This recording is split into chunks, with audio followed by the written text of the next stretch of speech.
မျက်နှာလည်းမကောင်းပါလားနေမကောင်းလားဘာဖြစ်လို့လဲအိမ်နဲ့ဆင်မပြေလို့လားဒါဆိုအလုပ်ထဲမှာဆင်ပြေလို့လားအမကျမစိတ်ဆင်းရဲမှဆိုလို့ရှင်ကမပြောချင်ဘူးဆိုရင်လည်းကျမဆုံးမမေးတော့ပါဘူးရှင်မပြောချင်မပြောနဲ့လေကျမပြောမယ်ကျမပြောတာကိုနားထောင်မယ်နော်ရှင်ဘာဖြစ်နေလဲဆိုတာကိုမသိပေမဲ့လေရှစ်စီမှာဘာမှမရှိတော့ရင်တော့ကျမမျက်နှာကိုကြည့်ကျမရှိသေးတယ်ဆိုတာကိုသိပေနော်ဘယ်ရာမှမလွယ်ကူတဲ့လောကကြီးမှာခက်ခဲတဲ့အရာတွေကတန်ဖိုးကြီးတယ်ဆိုတာကိုရှင်လည်းသိတာပဲလေရှင်ငိုချင်တဲ့အခါဟောဒီကကျမပခုံးထက်မှာငိုချလိုက်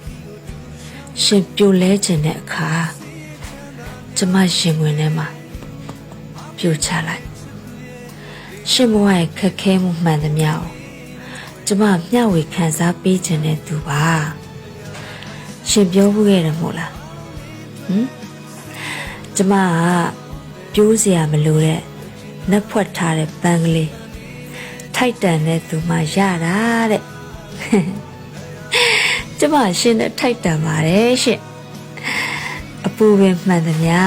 အတူတကွာဘောချစ်သူရဲ့နော်အဲ့ဒါကြောင့်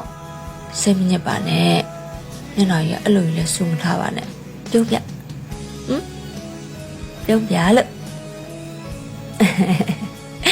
အဲ့လိုပြုံးပါကျမကဘာကြီးပြုံးနေမှချစ်ဖို့ကောင်းတယ်သိလားတကယ်ဖိုက်တီစိတ်တမကြနဲ့နော်ဟောရီကျမရှိတယ်သိလားနေလေးပြတဲ့အာရုံတွေ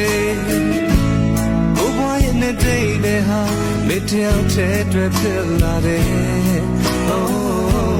why you do show me see it and I'm